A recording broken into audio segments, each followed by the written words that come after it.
nggak boleh dikorbankan dong. Yang katakanlah 80 triliunan itu Nggak dihambalangkan lah gitu nggak ya. boleh. Itu saya kira dosa kita dari sisi agama kita dosa ya, Itu gitu. menurut Prof. Didin mungkin dilakukan oleh Prabowo. Mungkin, sangat mungkin, asal serius tadi. Kenapa ASN nggak jadi dipindah kemarin itu? Loh, ASN mau hidup apa di sana? Lalu jangan takut dikritik. Ya. Kalau publik mengatakan ada yang ini, ya asal debat publik aja, lalu kita ambil kesimpulan. Itu namanya negara demokrasi. Jadi bukan, diam-diam lalu kemudian ternyata ada interest, kelompok tertentu dan sebagainya, akhirnya rakyat yang dikorbankan, jangan begitu dong. Salam Pancasila. Kawan, bertemu lagi dengan saya Winarko Ngantiwani di Ruang Dialektika. Kali ini kami mengundang kembali narasumber yang sudah sangat banyak sekali membantu kita memahami berbagai macam fenomena ekonomi di negeri ini. Kita akan membahas soal pemotongan anggaran APBN yang ternyata belum dilaksanakan pun sudah menimbulkan berbagai macam pertanyaan. Dan kita akan menjawab berbagai macam pertanyaan tersebut. Selamat datang kembali di Ruang Dialektika, Profesor Didin S. Damanhuri. Terima kasih. Salam Pancasila, Prof. Salam Pancasila. Terima kasih atas undangannya. Sehat, Prof ya? Alhamdulillah. Alhamdulillah. Prof, pemerintah memberi kado 100 hari yang membuat nangis banyak PNS. Teman-teman di RRI, di TVRI, banyak teman-teman honorer di kementerian dan lembaga itu katanya sudah terimbas langsung. Kemarin MK menyatakan bahwa mereka hanya bisa mampu membayar pegawai honorernya sampai bulan Mei katanya. Belum ada kepastian nanti bisa diperpanjang atau enggak. Karena pemerintah tiba-tiba merencanakan karena sudah mulai dilakukan prosesnya sudah di DPR untuk memotong anggaran sampai 300 triliun dari rencana APBN. Hanya berselang 3 bulan dari APBN itu diketok, kemudian ada wacana semacam ini. Ini mengindikasikan beberapa hal, Prof, menurut saya. Ya. Saya ingin menanyakan ke Prof. Didin yang pertama, nasibnya IKN gimana ini, Prof? Katanya ini proyek yang akan menjadi prioritas juga salah satunya yang akan diteruskan. Tapi ternyata anggarannya dipotong tinggal sampai cuman 1 triliun dari rencana 5 tahun yang 500 triliun itu. Ini kan Ya. jauh sekali dari rencana awal. Kita mulai dari situ dulu, Prof. Iya, jadi Nasibnya IKN kira-kira gimana ini dengan anggaran? IKN ini kalau kuah anggaran itu praktis sebenarnya hanya pemeliharaan. Jadi jelas dugaan saya seperti sekian bulan yang lalu waktu podcast pertama saya di sini bahwa ini akan berfungsi lain, bisa kayak Camp David gitu di Amerika di mana para tamu negara beristirahat atau dialog informal atau mungkin ibu kota Kalimantan Timur atau Kementerian Kehutanan dan Lingkungan Hidup itu sudah saya katakan sejak hampir setahun yang lalu ya. Itu bisa terjadi seperti itu karena yang dianggarkan 5 tahun itu hanya 5,8 triliun. 1 tahunnya 1, sekian triliun yang praktis hanya untuk pemeliharaan. Nah, jadi IKN yang menurut saya tidak memenuhi syarat legislasi, ada perdebatan publik, ada feasibility study yang melibatkan berbagai stakeholder, itu tidak dipenuhi dalam proses legislasi sampai kepada bagaimana memobilisasi berbagai sumber daya finansial, memobilisasi kalangan investor, itu memang tidak layak menurut saya. Saya sendiri termasuk satu di antara 21 orang bersama Yang dengan mengajukan itu gugatan itu mengajukan ya? JR walaupun itu kalah. Tetapi argumen kami itu justru yang menurut saya sekarang berjalan gitu. Apalagi dalam podcast kita didalami ya bagaimana perpindahan ibu kota di negara lainnya sukses. Itu kan antara 10 sampai 20 tahun bisa berjalan dengan baik dengan satu pelibatan baik itu masyarakat umum mau apalagi para ahli untuk merumuskan Ya, ibu kota baru. ya. Itu tidak dilakukan oleh pemerintah Jokowi waktu itu. Itu hanya 3 bulan lalu satu hari tiba-tiba diplenokan oleh DPR disahkan dan menimbulkan kontroversi sepanjang waktu sampai hari ini, gitu loh. Ya, ini mungkin sekedar informasi buat audiens Ruang Dialektika. Jadi kami pernah membuat siniar dengan Prof. Didin itu sekitar setahun yang lalu, Iya, mungkin sekitar setelah Pilpres. Dan itu mengkritisi dengan teknokratis sekali sebenarnya prasyarat-prasyarat apa yang dilanggar atau tidak dilalui oleh proses perencanaan dan proses pelaksanaan pembangunan IKN, sehingga kesan anti intelektual untuk mhm, perencanaan itu kan kuat sekali. Dan bahkan setelah itu kayaknya didengar di sana karena kemudian mereka rame-rame kampanye ke sana kan, Bro. iya Ngundang ngundang iya influencer macam-macam gitu ya iya untuk menunjukkan betapa megahnya saat itu mau iya pindah itu. Nah, sekarang kemudian terbukti ya pemerintah memutuskan untuk tidak fully funded ya iya rencana iya. awal Karena memang menurut undang-undang kan hanya 30% ya yang akan, dibiayai oleh APBN. negara dan lewat APBN, eee, membiayainya. Kemarin ini kalau formalnya itu sudah 76 triliun ya kira-kira, Yang sudah keluar ya? yang itu katakanlah yang, resmi. Dengan yang refocusing dan lain sebagainya sudah lebih dari itu sebenarnya. Nah jadi kalau sekarang pemerintah Prabowo lebih dari itu bisa melanggar undang-undang. Itu melebihi dari 30% dan kemudian bisa mengorbankan alokasi, anggaran yang untuk masalah atau proyek atau program yang strategis lainnya, Mhm gitu mhm. loh. Jadi dari sisi, eee, formal pun perundang-undangan saya kira, pemberian Prabowo yang tersisa dilakukan adalah mobilisasi swasta gitu. Nah memang waktu Pak Jokowi itu kan sempat ya mendorong 8 pengusaha besar ya, Konsorsium Nusantara gitu. Konsorsium Nusantara yang dipimpin oleh Aguan itu Iya iya iya. dan sempat membangun, hotel, membangun beberapa, katakanlah, eee, entah mall atau apa ya lupa tapi Belum. Kalau rencananya hotel sudah, hotel terus sudah, rumah sakit rumah katanya, sakit dan lain tapi yang penting baru baru hotel lah. hotel. Tapi kemudian, saya konstruksikan bahwa ternyata kemudian Pak Jokowi memberikan PSN PIK 2 gitu. Jadi ini, Ada konsesinya gitu. ada semacam konsesinya lalu kemudian di dalam, wawancara dengan Tempo walaupun tidak eksplisit menurut saya itu ada hubungannya gitu, Iya iya. ada hubungannya. Biar Jadi nggak malu katanya gitu ya. iya, tadinya untuk menggambarkan bahwa mulai ada investasi swasta untuk mendorong Iya investasi iya. yang jauh lebih besar lagi dari pihak asing ya yang memang punya dana besar, Timur Tengah, Iya. apakah dari Jepang dan lain sebagainya. Itu Tapi toh hari tidak hari-hari terjadi.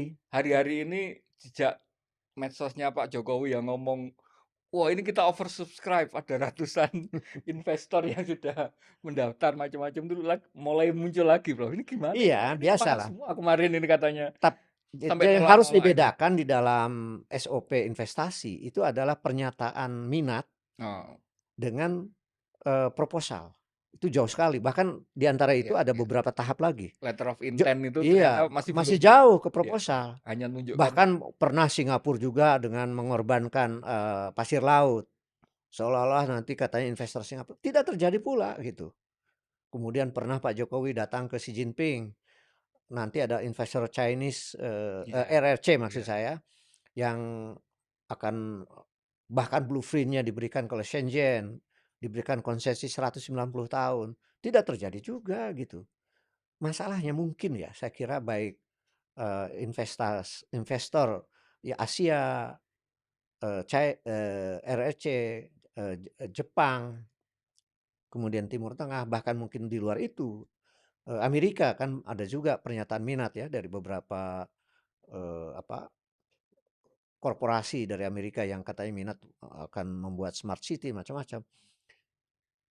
Kayaknya mereka juga mempunyai intelijen ekonomi, bahwa, kelayakan-kelayakan yang dituntut oleh sebuah proyek raksasa, sebuah negara pindah ibu kota, itu tidak memenuhi syarat untuk Sebenarnya tahu ya kalau tahu kalau prospeknya itu sebenarnya nggak tahu ini ya. tahu, itu bagaimana, nanti ada kontradiksi dengan deforestasi yang Indonesia janjikan 2030 sudah nol. bagaimana, Iya, dekatnya iya. ke Laut Cina Selatan, ada konflik RRC dengan Amerika, di mana bisa menjadi kurang aman secara militer, geopolitik, dan lain sebagainya. Kemudian, apa namanya, ternyata juga, apa namanya, ada banjir, jadi ecologically not sound gitu ya.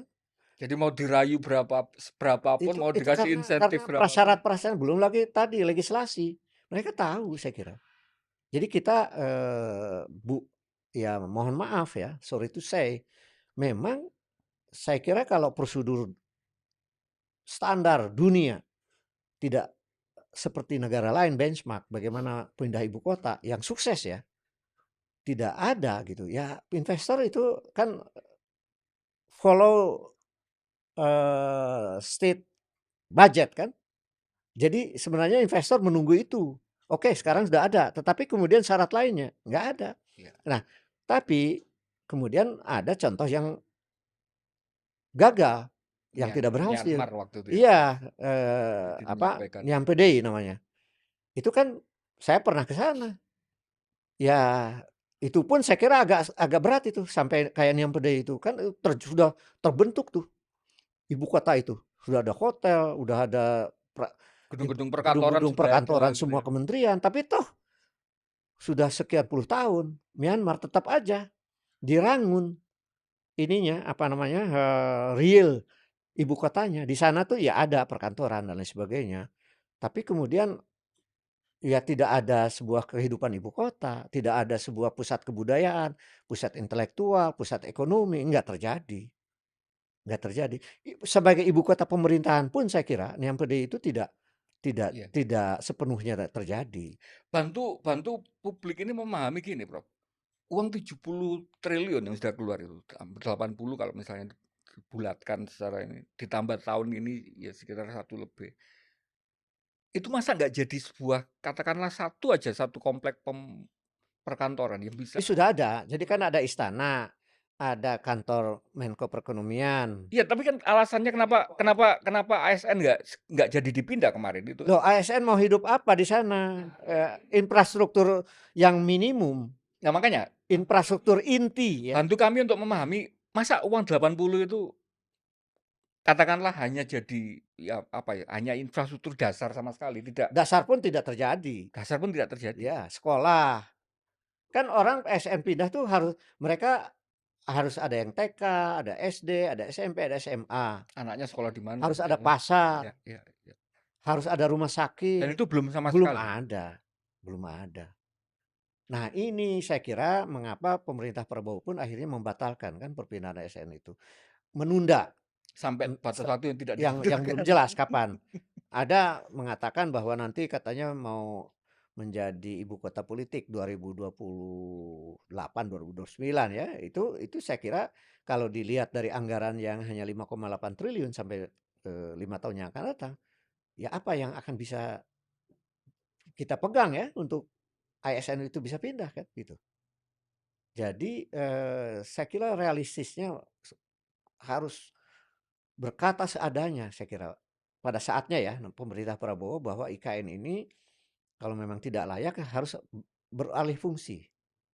Hanya jadi istana baru gitu ya kira-kira Istana gitu. baru ya Kayak apa, kayak Camp David, kayak Camp David Tampak misalnya, Siring misalnya di Bali iya. gitu ya, atau Tetap istana, nggak boleh dikorbankan dong. Yang katakanlah 80 triliunan itu nggak boleh nggak dihambalangkan lah gitu nggak ya. boleh. Itu saya kira dosa kita dari sisi agama kita dosa ya, eee, apa, mubazir gitu.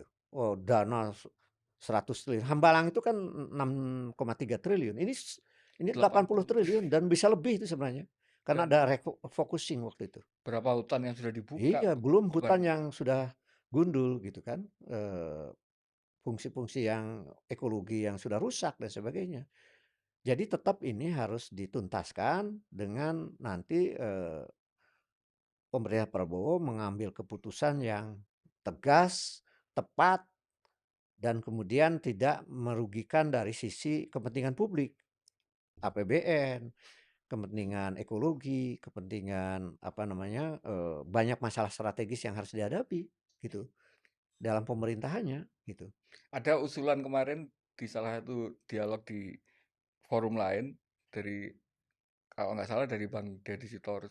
Ya udah jadikan Istana Wapres aja dengan berbagai macam infrastruktur kantor-kantor pendukungnya gitu ya. Kira-kira itu kan jadi berfungsi itu. Tapi nggak sebesar mewacanakan ibu kota Oh negara itu iyalah, pindah ke iyalah. sana itu. Saya kira sarkasme ya, bukanlah wapres lah atau tapi ya kayak Camp David lah atau kayak jadi ibu kota Kaltim lah begitu. Atau mungkin kementerian yang Ke berkaitan erat ya, dengan kehutanan urusan dan lingkungan hidup lah. Iya, gitu atau pertambangan mungkin. pertambangan, iya gitu.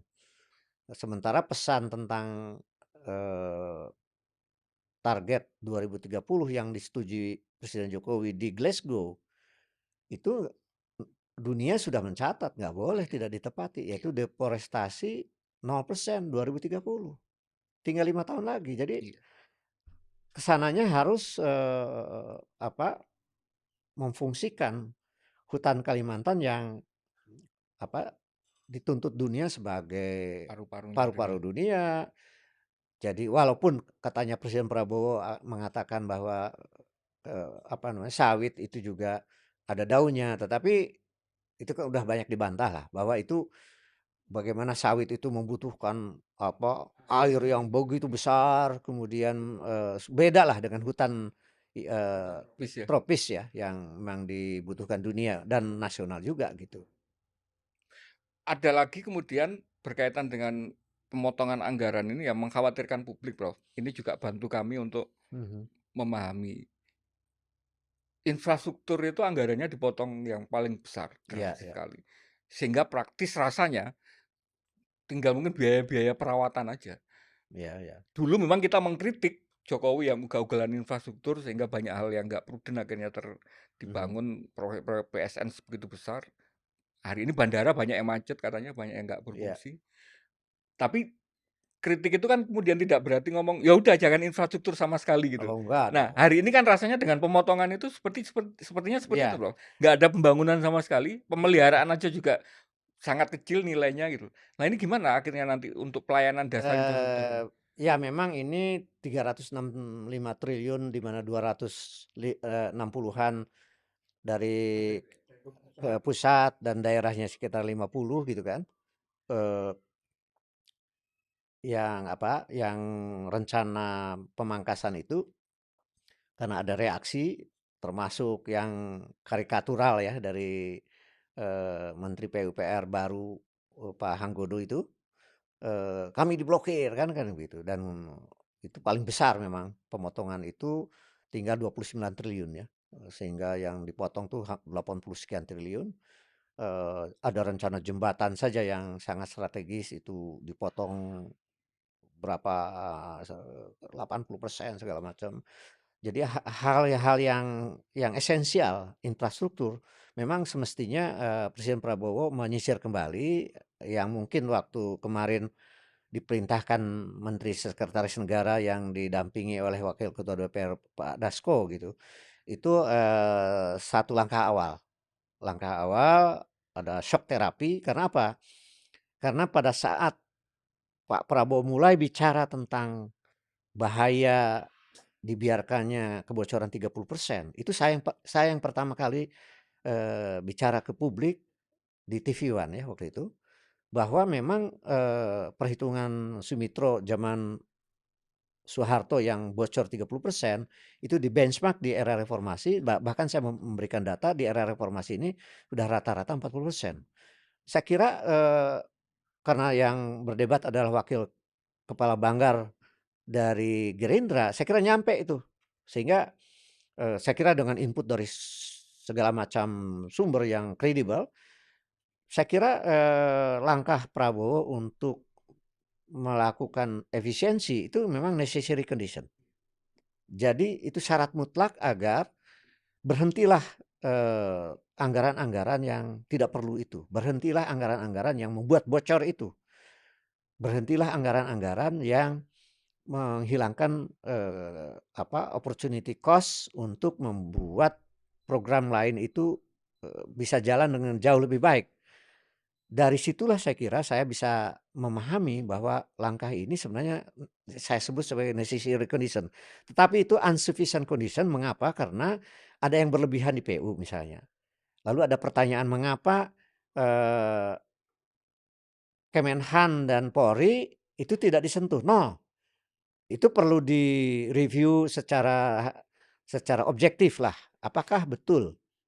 Karena memang 3 asumsinya waktu diperintahkan ke Mensesnek dari Prabowo. Satu adalah, eee, agar tercipta kesempatan kerja yang lebih luas. 2 meningkatkan produktivitas. Memang yang ketiga disebut memperkuat ketahanan negara, TNI Polri. Jadi 3 itu seolah, sudah yang ditugaskan Mensesnek dibantu oleh Wakil Ketua DPR itu seolah sudah memenuhi. Tetapi karena, karakter Presiden Prabowo itu mendengar suara publik, saya kira memang sudah ada perintah sekarang untuk di-resetting lah, di-resetting di itu Ditinjau ulang ya sekarang ya? ditinjau ulang lalu dibuat, artinya itu sebenarnya publik sudah menerima nih. Karena asumsi bahwa akan penurunan daya beli, belum tentu, karena ini yang kelas menengah ke atas yang terpotong. Padahal kalau program yang mau dialirkan dari 306 ini yang tetap 3.600-an sekian, APBN, ada 306 digeser, itu kan untuk program-program yang menengah ke bawah. Satu adalah untuk makanan gizi, MBG ya, bergizi gratis. Kedua untuk hilirisasi. Ketiga untuk, swasembada pangan dan energi. Belum nanti, pem pemeriksaan kesehatan gratis seluruh penduduk dan lain-lain itu kan mengalir yang tadi yang dipotong menengah ke atas sekarang ngalir ke menengah bawah. Asal, eee, makanan gratis bergizi atau bergizi gratis itu melibatkan UMKM secara masif, Iya iya. itu satu. Rantai nilainya Nanti nilainya melibatkan masif. harus ke bawah. Begitu juga pelibatan petani di dalam mencapai swasembada pangan. Oke, sekarang ini masih TNI, eee, sebagian gitu ya. Tapi nanti harus melibatkan petani seluas mungkin. Seperti zaman Pak Harto waktu sukses mencapai swasembada, itu kan melibatkan petani Iya iya. yang luas. Begitu juga, swasembada energi. Itu kan, pelaku-pelaku UMKM harus dilibatkan. Hilirisasi lagi dengan kritik nikel kemarin ini hanya menjadi penopang industrialisasi di Cina. Cina, ya. Itu jangan boleh terjadi lagi hilirisasi yang sekarang ini akan Iya. melibatkan, migas, mineral termasuk nikel, kemudian kehutanan, kemudian, kelautan. Itu agar melibatkan ada 3 ya, satu melibatkan pelaku ekonomi menengah ke bawah, itu necessary condition. Kedua harus merebut teknologi, seperti nikel itu jangan sampai akhirnya, tetap yang menguasai tetap, Iya. asing ya. Nilai tambah terbesarnya mereka lagi yang Iya, dapat. dan menciptakan kesempatan kerja yang sebesar-besarnya seperti juga pesan Presiden Prabowo dalam pemangkasan. Jadi 3 itu kalau dipenuhi menurut saya tidak sependapat kalau akan menurunkan daya beli. Bisa jadi dengan multiplier effect, bahkan bisa lebih tinggi dari yang ditargetkan 5,3% itu, 5,03% itu, bisa lebih tinggi. Karena multiplier effect menengah ke bawah jauh lebih tinggi, untuk mencapai pertumbuhan yang tinggi itu.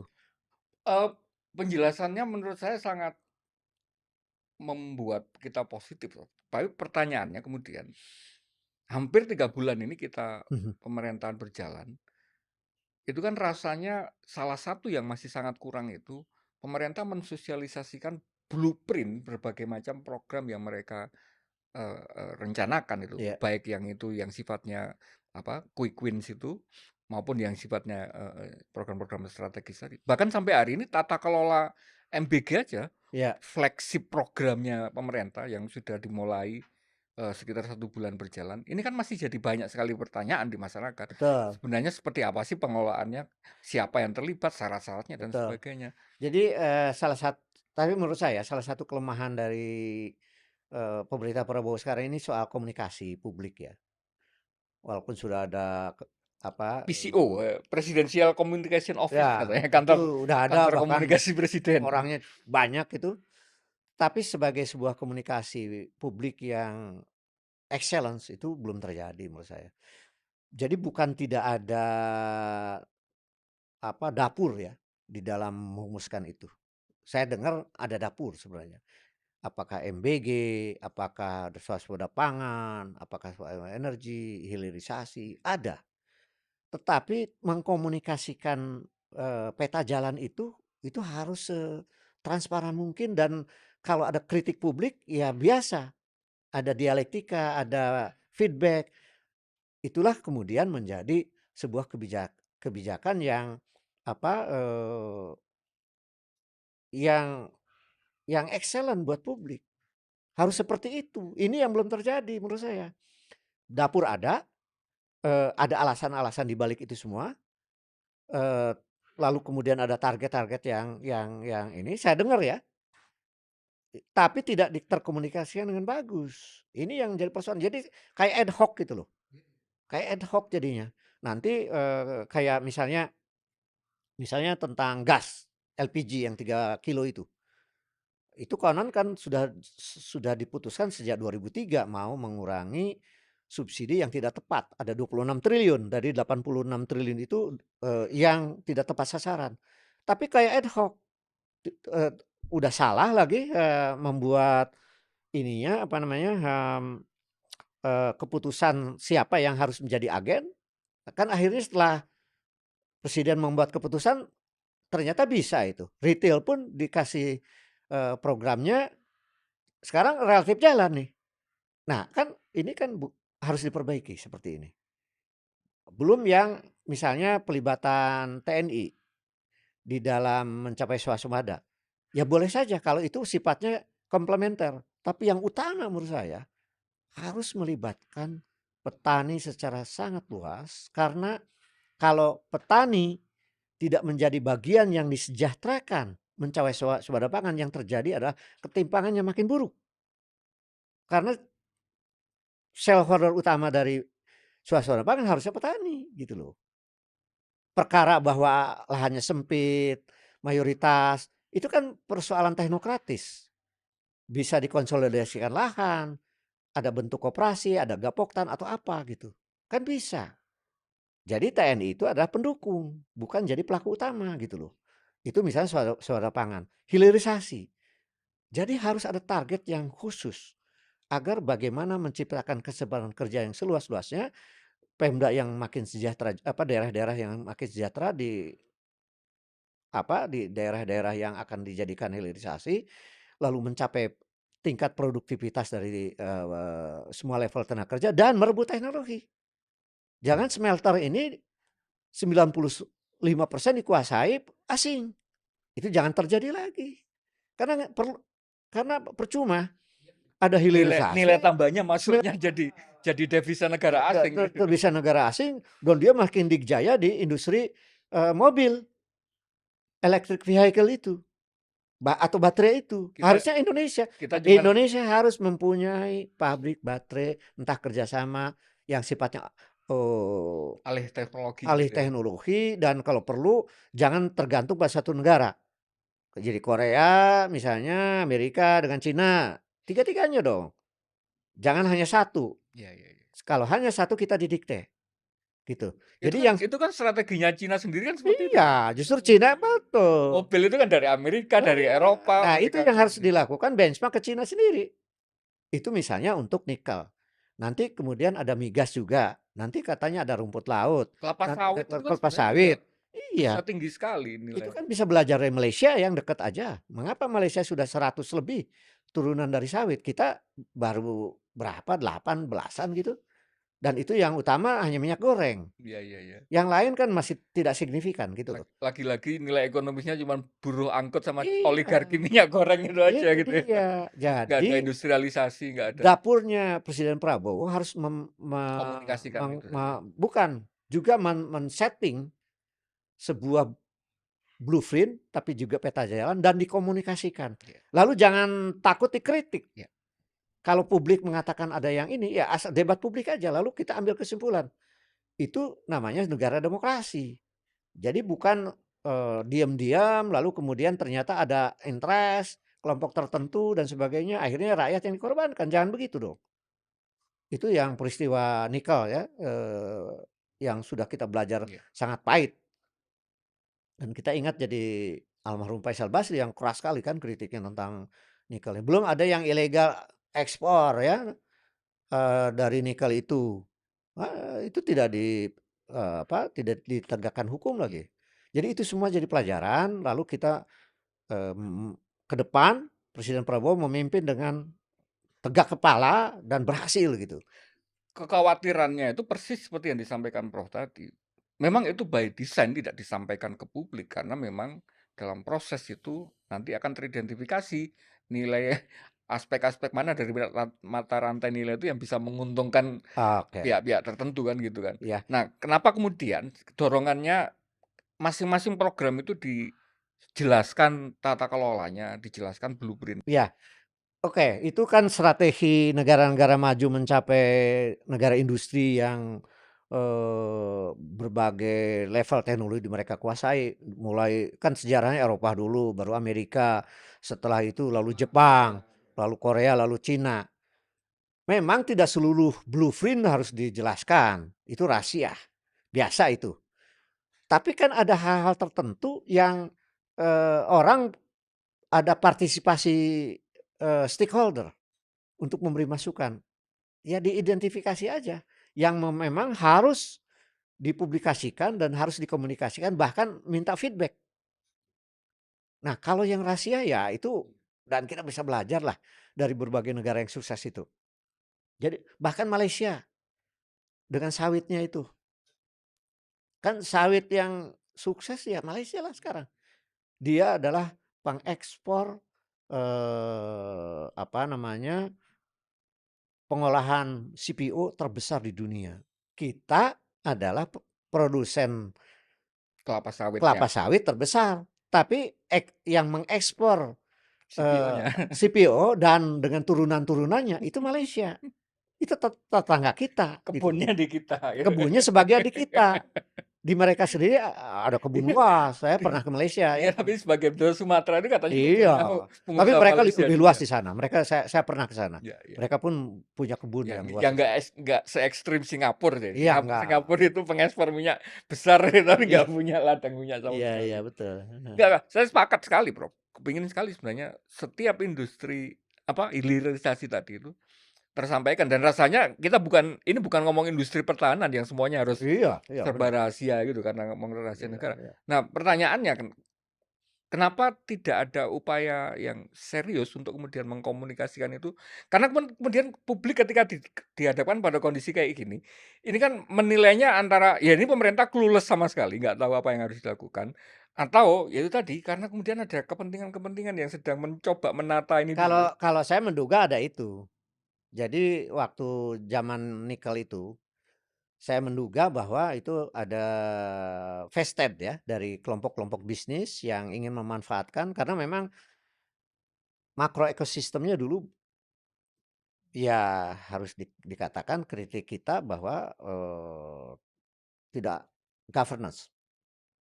Jadi salah satunya transparansi, tidak accountable juga. Makanya terjadi berbagai, moral hazard kan. Ada ekspor ilegal produk setelah nikel, ada penguasaan perusahaan smelter lebih dari 90% dari negara asing, ada penguasaan, tenaga kerja asing yang di Morowali, di Ternate sana, yang dibantah-bantah tapi setelah diteliti secara empiris memang benar ada, dominasi dari tenaga kerja kasar ya, yang itu terjadi. Jadi itu saya kira mengapa tidak ada komunikasi publik yang transparan, karena ada vested. Itu harus dibersihkan itu. Kalau ingin sukses, karena ini menjadi program unggulannya Presiden Prabowo loh, hilirisasi yang jauh lebih besar, ininya, pohon industrinya. Jadi ada, saya baca ya karena begini, ada beberapa lembaga termasuk Indef itu terlibat sudah 4 Lembaga tahun persiapan, untuk untuk apa, hilirisasi ini. istilah dapurnya tadi itu ya? Iya, tetapi yang saya lihat itu, hasil reviews dari studi itu baru sampai ke teknokratis ya, belum sampai apa, bottleneck-nya yang secara kelembagaan. Jadi jangan sampai istilah Ecemoglu ini ekstraktif lagi institusionalnya. Jadi Institusional ekstraktif lagi. jadi, pengelolaan sumber daya alamnya makin industrial, tapi kelembaganya ekstraktif. Jangan sampai. Maksudnya ekstraktif institusional itu kalau aturan main, regulasi, undang-undang, dan lain sebagainya hanya menguntungkan sekelompok pihak dan tidak akses dari, pelaku-pelaku yang terbaik. Itu yang terjadi. Jangan sampai itu. Ke depan kalau ingin sukses haruslah inklusif, inklusif institusional. Jadi kelembagaannya haruslah akses kepada pemain-pemain terbaik dan menguntungkan perekonomian nasional, pemain industri nasional. Kalau belum siap, ya ada strategi kayak Cina itu. Jadi ada transisi. Undanglah, tapi jangan satu negara asing lain. Ya undanglah 3 negara, lalu kita mereka wajibkan menurut undang-undang agar terjadi transfer teknologi. Bahkan kalau di Cina itu transfer manajerial, transfer modal bahkan. Persis persis. Mereka Itu punya daya tawar yang kuat sekali itu terhadap luar biasa. investor. Itu saya kira Pak Prabowo punya potensi untuk itu kalau memang mau dikerahkan kekuatan apa namanya institutional settingnya. Sebelum sebelum kita ngomong tentang apa, posisinya Pak Prabowo, saya memperdalam yang pertanian apa, yang, ketahanan pangan tadi Prof, Iya, iya. sama kayak industrialisasi. Hari ini juga sama yang terjadi hampir nggak ada kedengaran di dapur itu ada prosesnya yang cukup jelas. Yang kelihatan di publik adalah kemudian bahwa sepertinya lagi-lagi ada strategi-strategi yang hanya menguntungkan oligarki gitu kan, karena wacananya adalah membuka hutan 20 juta hektar di Kalimantan sudah apa, di Kalimantan Di sama di Papua, Papua sudah yang sudah agak dimulai proses. Ada beberapa kementerian yang katanya itu sudah dikelola, dikondisikan oleh dan Sumatera oligarki Utara. dari Kalimantan yang punya modal dan interest untuk ke sana. Iya. Kan larinya akhirnya seperti itu ketika tidak dibuka blueprint itu Iya itu secara dia. jelas. Padahal hari ini kondisi populasi petani kita ya smallholder kan, petani Iya, iya, petani kecil yang lahannya juga kecil, iya, itu keterlibatannya di mana gitu loh untuk iya. Jadi menurut saya begini, yang sudah terpublikasi ya, itu saya baca itu dari berbagai laporan, itu adalah Papua sama Sumatera Utara. Nah, kalau yang lebih luas lagi informasinya adalah di Papua. Di Papua itu dikerjakan memang utamanya oleh TNI, pembukaan hutan-hutan itu, tapi dilaporkan ada 2 hal kritiknya. Satu adalah, masyarakat adat itu terpinggirkan, tidak dilibatkan. Kedua, ternyata di balik ada pembukaan lahan untuk pangan, apakah itu ada, lahan yang secara diam-diam tapi ilegal, itu untuk sawit. Ini kalau kalau laporan ini benar ya, yang timnya Pak Prabowo secara intelijen, secara riset dan sebagainya, segera itu dijawab. Nggak boleh ada itu pembukaan hutan yang meminggirkan masyarakat adat dan membuka hutan untuk sawit. Karena ini kan untuk nah satu, dan keduanya menurut saya food estate ala masa lalu yang masih diteruskan, yang notabene itu tidak berhasil, itu harusnya direview dan dikoreksi. Karena pertama tidak menghasilkan apapun yang signifikan ya. Yang kedua, sentralistik dan kurang melibatkan petani. Tetapi saya pernah punya laporan dari sebuah majalah yang investigatif ya, itu di Kalteng waktu zaman sebelum yang sekarang, itu ada food estate yang gagal. Yang gagal arti pembukaan hutan tapi kemudian, tidak terjadi budidaya pertanian. kami akhirnya nanam jagungnya pakai polybag Nah gitu bukan kan. itu tapi bukan Oh bukan sebelumnya itu nih, ya? sebelumnya. Ada laporan investigatif sebuah majalah, saya nggak sebut, ternyata setelah kegagalan lalu Pemda turun tangan untuk mengambil alih. Dan Pak Pemda itu hanyalah penjamin. dan fasilitator termasuk menambal kekurangan modal, tapi melibatkan petani dan berhasil dan berhasil.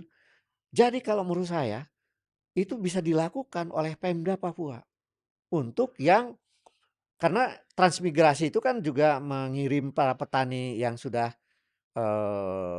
ahli lah ya, yang sudah punya keterampilan dari Jawa ke Papua. Di sana ada petani, kalau kurang transmigrasi spontan transmigrasi yang swakarsa ya, kerjasama misalnya, Jawa Barat, Jawa Tengah, atau Jawa Timur dengan Pemda Papua di sana, Papua, yang ada food estate sementara ini. Tapi nantinya betul-betul sebuah swasembada yang dicapai prinsip utamanya adalah pelakunya petani, gitu. Jadi TNI itu adalah sebagai, stabilisator, lalu sebagai backup gitu, jangan jadi pelaku utama. Ya, Bro, ketika itu tidak lagi-lagi ketika itu tidak tersampaikan ke publik, yang muncul kan akhirnya hanya ya spekulasi, Iya dugaan. iya, Karena kemudian juga muncul di berita misalnya, polisi itu sekarang tambah ada KPI, Bro, untuk mmm. mengidentifikasi di desa-desa itu ada lahan kosong, lahan terbengkalai, atau di kota misalnya dia Babinkamp yang ditempatkan di kota, ada nggak sih lahan perumahan yang ada lahan kosongnya, itu nanti katanya jadi KPI-nya, itu untuk kemudian menanami itu dengan Kalau menurut produk saya pangan. ini adalah misleading ya. Makanya Kalau itu kan jadi seandainya Polri yang sekarang ini banyak dikritik dengan soal penegakan hukum, dengan segala macam, berita katakanlah, moral hazard dan lain sebagainya. TNI memang, kemarin ini sebagai alat pertahanan gitu ya, tapi sekarang mulai dilibatkan juga untuk itu. Menurut saya Presiden Prabowo lebih baik berpikir ulang agar lebih baik TNI fokus kepada alat pertahanan negara yang menghadapi situasi geopolitik yang luar biasa mengancam, dan Polri direform agar sedemikian menjadi alat keamanan dan pengayom masyarakat dan penegakan hukum itu dituntaskan. Jangan sampai malahan terlibat di dalam pencapaian swasembada pangan. Ini biasnya akan luar biasa nanti. Menurut saya lebih baik Presiden Prabowo memfokuskan TNI sebagai alat pertahanan yang profesional dan siap menjaga keutuhan dan kedaulatan negara dari ancaman geopolitik yang memanas sekarang, dan Polri kembali sebagai penegak, keamanan masyarakat, pengayom masyarakat, dan alat penegakan hukum. Yang sekarang ini banyak dikritik, ya. Polri ini terjadi, bias sedemikian dan kembali ke ke spirit reformasi. Bahwa Polri adalah sekali lagi, dia adalah, pengaman, pengayom, dan penegak hukum. Itu yang harus dilakukan, jangan terlibat lagi di dalam, sekarang ya dengan alasan, petani katanya dengan, sudah mulai berkurang Iya, atau karena lahannya sempit, ya ada metodologi di mana pelibatan petani itu tetap petani yang sekarang. Ditambah sekarang sudah mulai ada petani muda ya, ini saya informasinya dari Kementerian Pertanian. Waktu itu saya, di TV One kira-kira berapa minggu yang lalu, pelibatan petani milenial di mana pertanian itu lebih memakmurkan dan mengolah apa, lahan yang lebih luas, itu sudah ada keberhasilan di mana-mana. Mengapa tidak ini? iya, sepakat itu, Bro. Itu mengapa tidak ini yang kemudian didayagunakan gitu loh. Saya juga mendapati informasi itu, tren-tren bahwa ada kesadaran di beberapa kelompok petani muda milenial ini yang memanfaatkan Internet of Things, Ya, memanfaatkan skema carbon iya, trading, bahkan kemudian mereka membaca katanya potensi industri yang katanya mengalahkan AI itu nanti ya sektor pertanian karena kebutuhan pangan dunia betul bisa terancam 5 tahun lagi gitu ya, dan mereka betul. punya kesadaran untuk itu.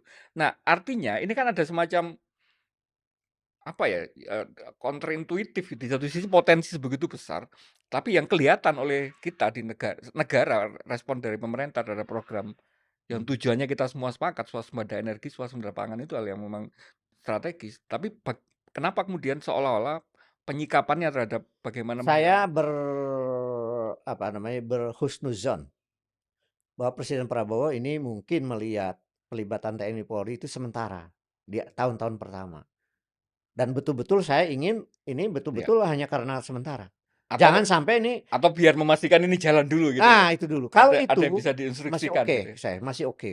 Tapi jangan sampai sekali lagi pencapaian swasembada pangan yang ditargetkan katakanlah 2 tahun lagi, 3 tahun, bahkan realistisnya sebenarnya 4, 5 tahun lagi, itu harus melibatkan petani, termasuk petani milenial yang sudah mulai bangkit sebagai shareholder utama. Utama. Sepakat, Bro. Karena kemarin kasus turunannya PSN2 itu kan mengekspos ke kita bagaimana kemudian komplisitnya kepolisian terhadap berbagai macam Ya, kepentingan korporasi di lapangan. Bahkan mungkin ini agak berita yang agak tidak terlalu ramai, sekitar 2 hari yang lalu itu ada satu unit satuan kepolisian di lapangan yang itu kemudian disewa oleh korporasi hanya sekedar kelas kelas kampung, Bro, karena itu iya. perusahaan kandang ayam gitu yang kemudian itu meresahkan warga dan warga kemudian menolak itu, Tapi ini mereka sampai menurut saya turun ini tangan gitu. ekses dari, pengertian PSN. Makanya enggak, artinya ketika Iya, iya, komunikasi tadi persis seperti yang di iya, Papua tadi, iya, labelnya itu kemudian membuka lahan untuk food estate, ternyata ada iya. dengan kemudian yang terjadi di PSN di Iya. PIK itu kan Tapi kan seperti itu, sekarang udah ada sebuah rencana baik ya, yang diumumkan oleh Menko Perekonomian, Airlangga Hartarto, bahwa atas perintah Presiden seluruh direview ya. PSN Iya, itu akan direview dan kalau merugikan rakyat akan dibatalkan. iya. Kan sudah bagus tuh. Mudah-mudahan itu Jadi nanti kalau sudah, statusnya non PSN, ya tidak ada lagi alasan, keterlibatan aparat untuk membacking, korporasi apalagi merugikan rakyat. Justru harus dilakukan penegakan hukum. Dan Pak Nusron Wahid ya, sebagai kepala BPN sudah melangkah lumayan, membatalkan 50, surat apa, hak guna bangunan apa gitu untuk iya, laut itu dan sebagainya. iya, Memang ada perintah Presiden Prabowo terhadap marinir untuk mencabut pagar laut, sudah artinya itu secara sinyal-sinyal ke arah, koreksi yang baik sudah terjadi. Tinggal sekarang mengkonstruksi agar ini merupakan sebuah langkah yang, apa ya, langkah yang memang negara ya, menegakkan menegak apa, memang harus ada PSN, tapi PSN yang memang alasan kuat sebagai iya. proyek tradisional yang bermanfaat untuk rakyat sebesar-besarnya, seperti pasal 33 ayat Yang 3. tidak ada Tapi kepentingan-kepentingan kemudian bersayap. di luar itu kalau ada yang ilegal, kalau ada rent seeker, bahkan saya dengar tuh kemarin menurut Pak Nusron dan kemudian diperkuat oleh Pak Hasyim bahwa di antara sawit yang diizinkan ada yang ilegal, berapa itu? Jutaan hektar lah. Nah, ini ditegakkan hukum yang demikian, kalau perlu Iya, udah ada perintah katanya, iya. dan itu akan disita oleh negara. Lakukanlah. Kalau itu terjadi penyitaan yang ilegal-ilegal itu, rakyat makin percaya nanti. Gitu loh. Jadi sebenarnya simpel ya, simpel, asal basisnya adalah hukum. Kalau itu memang rasanya kita perlu apresiasi, salah satu kementerian yang kelihatan sekali responsif dan action terhadap apa, permasalahan yang terjadi yang mungkin bukan permasalahannya di masanya dia pasti karena baru 3 bulan kerja gitu ya, tapi permasalahan warisan, tapi kemudian responnya cukup cukup menyentak dan Ternyata dan apa, dan sayangnya kemudian juga kelihatan ada perlawanan karena katanya kebongan apa, kebakaran itu di iya, kantor itu. dan ada arsip yang hilang dan sebagainya. Itu katanya Mudah-mudahan arsip-arsip yang tentang apa, kasus izin-izin yang izin-izin iya. izin-izin yang bermasalah jangan hilang lah. Kan Eh, karena itu kan kayak jadi film apa, ceritanya apa, film mini series Narcos itu di Kolombia itu ketika kasusnya bandar pegang semuanya di gedungnya Mahkamah Konstitusinya ya. jadi biar Jadi pada memang ini harus serius juga ya, dan para menteri, Menko, dan bahkan sampai presiden saya kira, pembakaran gedung-gedung strategis kayak pernah terjadi di Kejaksaan Agung, pernah di Bank Indonesia, terakhir ini bahkan di Menteri kantor ATR, ATR itu harus usut disidik tuntas ya. dan ditegakkan hukum. Kalau memang ada sabotase, tangkap itu. Ya, Karena itu berbahaya sekali. untuk Bisa kelangsungan berbagai program strategis yang memang publik mulai ada kepercayaan terhadap Presiden Prabowo sekarang. bisa jadi modus itu nanti untuk Iya, menghilangkan jejak-jejak gitu ya. iya. Terakhir Prof, untuk kemudian biar kita memberi semacam harapan positif gitu ya atas kondisi yang mungkin masyarakat ini masih membingungkan gitu. Tadi Prof bilang bahwa tidak serta-merta pengurangan itu akan merugikan masyarakat dan daya beli masyarakat karena itu kalau refocusing-nya bener Hmm. dari yang tadinya hanya dinikmati golongan atas menjadi dinikmati oleh masyarakat, itu kan bisa. Nah, apa yang bisa kita lihat sebagai tanda-tanda bahwa ini refocusing-nya ini 300 triliun itu sudah Kalau ke arah sektornya yang udah kelihatan. benar. Jadi nanti prioritasnya memang ada MBG 100 T untuk MBG. Yang lain itu yang belum dijelaskan itu kan masih ada 206 T kan. Bisa untuk hilirisasi, swasembada pangan, swasembada energi, untuk kesehatan masyarakat, untuk bansos macam-macam. Kalau itu nanti diumumkan dan transparan dan tepat sasaran, itu yang saya bilang bisa mengkompensasi daya beli yang turun kelas menengah ke atas itu karena perampingan atau pemangkasan menjadi peningkatan daya beli kelompok menengah ke bawah karena ada efek multiplier tadi. Bahkan bisa menyumbang kepada pertumbuhan yang lebih tinggi dari yang ditargetkan 5,03% itu bisa. Secara teori itu terjadi karena multiplier efek yang yang sifatnya broad base ya, masyarakat bawah itu lebih tinggi daripada yang sempit ya.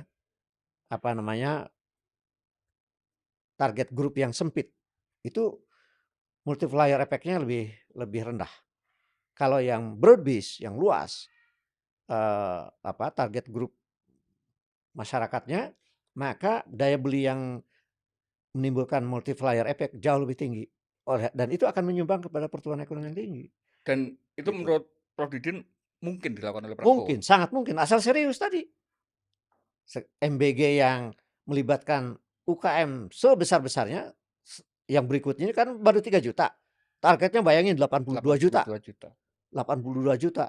Walaupun nanti anggarannya ya kalau menurut saya tidak sebesar itu pun nggak apa-apa. Yang penting benar-benar daerah-daerah yang rawan dari stunting, rawan dari sisi gizi dan sebagainya. Di sekolah-sekolah yang bagus, yang nggak usah lagi karena mereka sudah bagus gizinya kan gitu. Jadi asal itu. Kemudian pelibatan petani dalam swasembada pangan dan energi. Begitu juga UMKM dalam hilirisasi. Ada rantai pasok, rantai meningkatkan produktivitas dan merebut teknologi untuk seluruh level. Itu terjadi dan peningkatan juga skill eh, player nasional ketika merebut teknologi dari pihak-pihak yang selama ini memang menguasainya. Iya. Apakah baterai untuk nikel dan mobil listrik. Kalau migas atau sawit ya mungkin kita belajar dari Malaysia, tapi kemudian Indonesia harus kuasai. Dan sebanyak mungkin turunan-turunan dari sawit harus dikuasai oleh para ekspor Indonesia gitu. Begitu juga dalam rumput laut dan lain-lain. Itu yang harus menjadi syarat mutlak yang supaya pemangkasan itu berdampak kepada peningkatan daya beli tingkat bawah menengah ke bawah. Saya Kalau sam tidak, ya betul itu. Nanti ada penurunan daya beli secara makro memang. saya sama sekali tidak meragukan kalau penjelasan Prof Didin tadi bisa dilakukan, itu menjadi hal yang menguntungkan. Yang saya ragukan itu mungkin adalah sebenarnya kalau istilahnya itu kemauan, rasanya juga tidak tidak tepat juga karena setiap kesempatan pidato itu Pak Prabowo selalu menyampaikan, tapi rasanya action-nya itu kan yang masalah. Karena Mhm. kemudian ada analisa gini kan Prof, pengalihan tadi tentu saja kemudian mengambil alih yang tadinya dikuasai oleh kelompok-kelompok kepentingan tertentu, yang kemudian kelompok-kelompok kepentingan tertentu itu sudah menginvestasikan waktu, menginvestasikan sumber Mmm, daya dan mhm sebagainya mhm. untuk membangun kondisi seperti ini. Singkatnya, kompetisi apa, kepentingan tadi itu kemudian kan yang dulunya kemudian dibesarkan oleh seorang Jokowi gitu, yang dibesarkan oleh kondisi yang kemudian hari ini Mmm. kita berharap sebenarnya Prabowo bisa terlepas dari itu karena kemudian dia tidak ikut berjasa untuk tapi kan kemudian Prabowo sendiri menyatakan, "Saya nggak mungkin dipisahkan oleh dengan Jokowi." Lah ini membacanya seperti apa, Prof? Iya, jadi, saya kira begini, 10 tahun pemerintahan yang, paradigm-nya berbeda dengan yang sekarang ini katakanlah kasarnya itu lebih pro rakyat gitu, lebih, people base ya, development gitu. Memang itu sebuah sebuah revolusi sebenarnya, revolusi paradigm, perubahan yang besar ya, yang pasti akan bersentuhan dengan kelompok-kelompok vested interest yang dulu sudah dalam zona nyaman. Tetapi saya kira negara ini kan, punya segala macamnya lah untuk bisa menegakkan kekuasaannya sesuai dengan platform yang sudah dibangun itu. Nah, oleh karena itu saya bilang, walaupun tidak disukai oleh berbagai teman, 100 hari itu tidak cukup untuk memilih. Jadi kalau saya bilang 1 tahun lah. Jadi kalau misalnya nih ada kritik bahwa kabinet gemuk, mungkin 6 bulan harus dirampingkan dan Ada reshuffle ada maksudnya? reshuffle itu 6 bulan. Tapi untuk tuntasnya platform Pak Prabowo people center based development ini mungkin 1 tahun. Jadi kalau 1 tahun itu nanti akan kelihatan bahwa memang arah pembangunan menjadi lebih sesuai dengan perintah konstitusi, memakmurkan rakyat sebesar-besarnya, platform, people center based development cukup jelas, ya kita percaya untuk 5 tahun akan ke arah yang lebih tepat. Tapi bisa juga kemungkinan karena nih kekuatan yang, apa ya, yang menolak, kekuatan anti, rakyat ini juga begitu kuat dan melakukan resistensi, bisa saja setengah-setengah. Artinya arah benarnya ada, tapi arah yang salahnya juga masih kelihatan gitu dalam 1 tahun. Tapi yang terjadi jangan sampai kekuatan anti rakyat ini yang akhirnya menguasai. Saya kira itu tanggung jawab Presiden Prabowo lah untuk membuktikannya. Karena baru tadi pagi, Prof, sebelum kita tapping itu, muncul orasinya Prabowo juga di satu kesempatan ngomong, dia sudah mengidentifikasi ada raja-raja kecil yang Iya iya. katanya berusaha menolak programnya dia yang ini kepentingan rakyat gitu ya. Nah ini kan kemudian menjadi pertanyaan, loh kalau sudah tahu kenapa nggak Enggak, gitu itu kan? teknik Kenapa nggak komunikasi. Kalau saya ditegaskan? menurut saya teknik komunikasi aja. Kenapa nggak digerakkan KPK? Kenapa nggak digerakkan APH untuk kemudian Saya kira satu teknik komunikasi aja bahwa, memang gayanya Pak Prabowo seperti itu. Jadi ada yang sudah berjalan menurut saya. Misalnya, review PSN kan sedang berjalan, tinggal hasilnya. Artinya bukan omon-omon kan, gitu. Terus beberapa pelaku korupsi yang besar ya sudah jadi tersangka. Nah, tinggal evolusi ini makin signifikan ke depan gitu loh. Yang penting itu, untuk meyakinkan publik bahwa memang ini, sangat serius ya perubahan arah pembangunan ini gitu. Itu tanggung jawab Presiden Prabowo saya kira. mudah-mudahan kelihatan 1 tahun itu ke arah yang kita inginkan. Ya, Sehingga kemudian nanti kalau saya sih berharapnya 100 hari kemarin memang tidak berharap ada keberhasilan, tapi minimal hasil kerja di dapur-dapur tadi untuk ngomong strateginya, ngomong caranya, blueprint-nya, apa, RPJM-nya misalnya. iya iya. Itu sudah tersampaikan ke Astacita publik. namanya kan. Iya, jadi Mhm. tidak hanya ngomong tentang ini programnya ini, tapi kemudian cara untuk mencapai ke Nah, itu sananya. memang koreksi lagi yaitu, komunikasi publiknya memang harus diperbaiki. Iya. Itu satu. Yang keduanya, apa namanya, eee, walaupun secara parsial saya menangkap ada sih tentang di samping yang konkret juga ada, mau mereview PSN dan yang merugikan mau dibatalkan itu kan di samping ada bukti 50 dibatalkan macam-macam sudah jelas itu, Iya. soal PSN ya. Jadi itu sudah arah yang benar. Kemudian melaksanakan program makanan bergizi gratis, sudah 3 juta, ya dengan segala kelemahannya tinggal diperbaiki, gitu. Tinggal diperbaiki, tinggal pelibatan UMKM, SOP yang tegas dan lain sebagainya. Kemudian kemudian yang lain adalah, apa namanya, beberapa koruptor sudah ditangkap yang besar-besar. Kemudian apalagi, saya kira ada sinyal-sinyal ke arah yang serius itu, cuman orang ingin biasa apa, harapan yang ekspektasi yang sangat tinggi itu, eee, yang saya tangkap dari publik memang tidak sepenuhnya dipenuhi oleh Presiden Prabowo. Iya, Itu wajar saja nggak kalau menurut saya. rasanya analisa Prof tadi bahwa memang problem komunikasi itu menyumbang karena kemudian ada kemarin misalnya rame-rame kasus gas itu kan Mhm. kelihatan bahwa Ya tidak ya ada ya. komunikasi yang Ya, cukup baik antara kantor komunikasi presiden ini dengan katakanlah inner circle pengambilan keputusannya presiden gitu kan. ya ya. Kemudian apa yang disampaikan juru bicara apa, kepala kantor staf, komunikasi presiden sorenya kemudian dimentahkan oleh wakil ketua DPR paginya gitu ya, bahwa Mhm. keputusan untuk apa, merubah tata kelola gas ini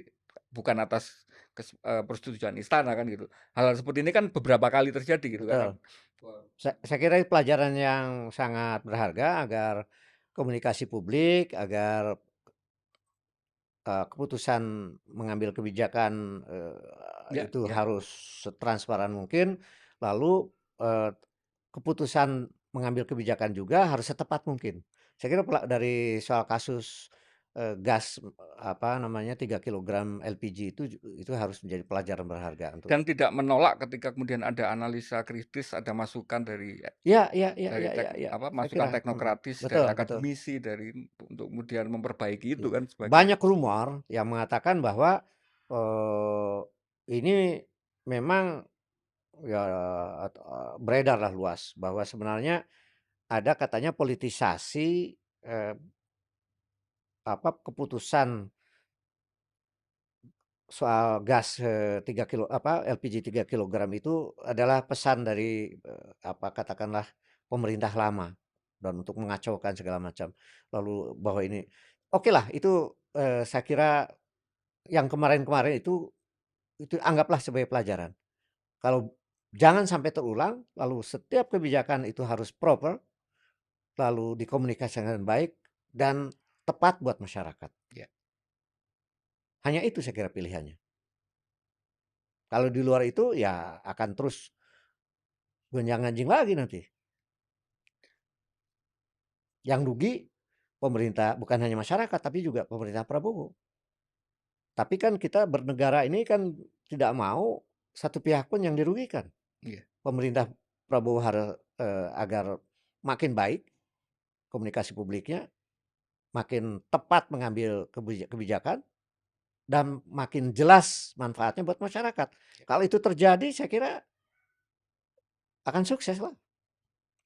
Tapi kalau sebaliknya, ya publik yang berhak memberikan penilaian dong.